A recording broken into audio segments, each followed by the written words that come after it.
Today marks 65 years after Nigeria gained its independence from the British.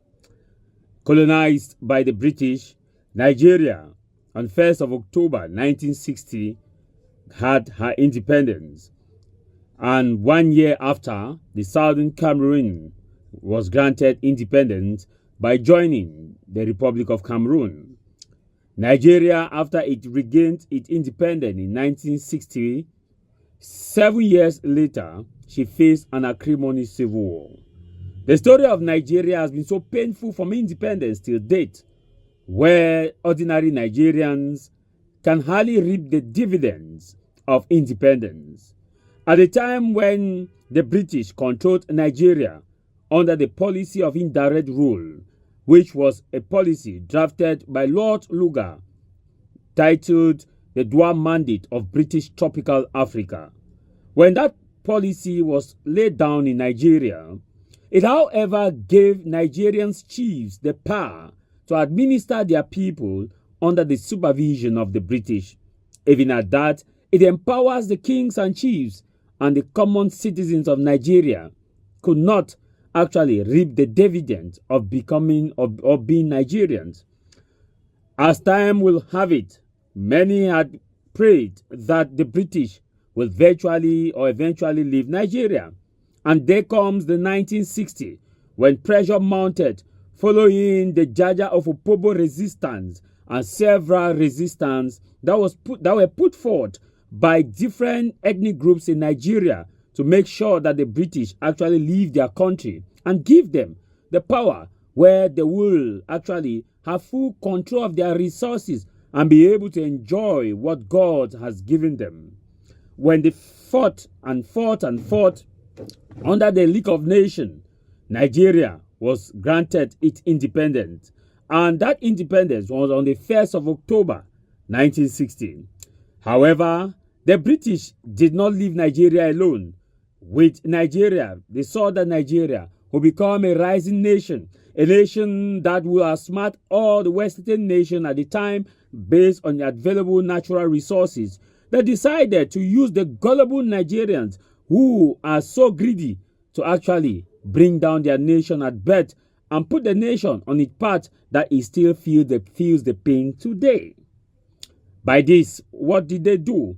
They decided to get some corrupt Nigerians who, instead of looking at the bigger picture of making sure that they take over their nation and develop their nation, they decided to make these persons understand that if they play by the sound and the rhythm of the colonial masters, they will eventually reap more and they will have generational wealth in their family. As Nigerians were having hopes with the government that was formed under Tafawa Balewa, there now came the discourse between the Igbos, the Yorubas, and it also came with those of the Fulanis and those who actually came from another ethnic groups. That actually caused a lot of problems. As time went on, Tafawa Balewa, the first prime minister of Nigeria, was assassinated in 1966. This brought Nigeria into an acrimonious civil war where the Igbos under Ojukwu decided that Biafra will become an autonomous state and not part of Nigeria as the British had wanted it to be. So Ojukwu launched a civil war by declaring the independence of Biafran state, and that marked the beginning of permanent insecurity in Nigeria till date. Guns went out as Gowon was trying to fight, because Gowon at the time was now the leader of the United Nigeria under Federation. Following the activities of the civil war lasted for 3 years. The Biafrans were supported by France. In fact, several nations at the time recognized Biafra as they are recognizing Palestine today.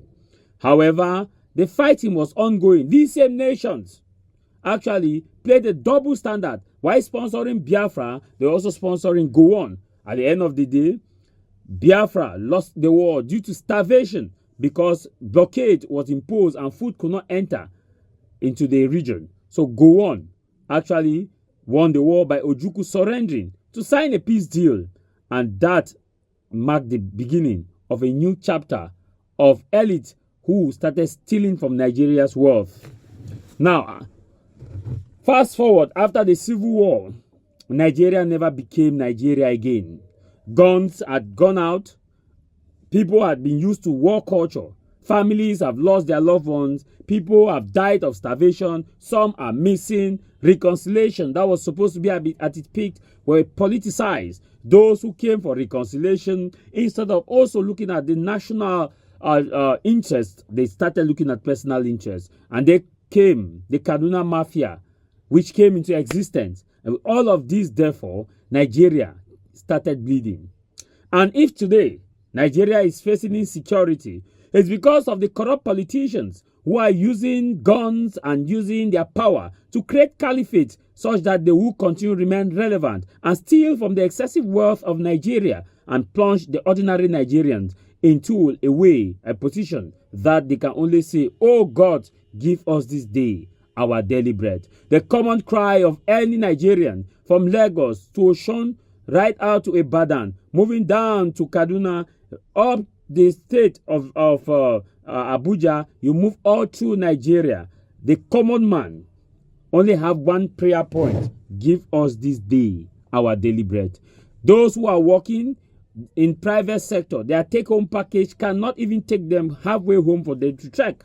The situation of Nigeria is not just terrible, horribly terrible, if that word can be used to quantify.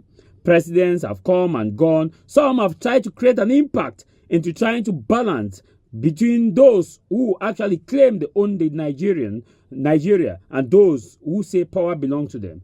On the 1st of October 1960, the faces of Nigerians singing the national anthem, "Nigeria, we heard you, we are proud of our fatherland."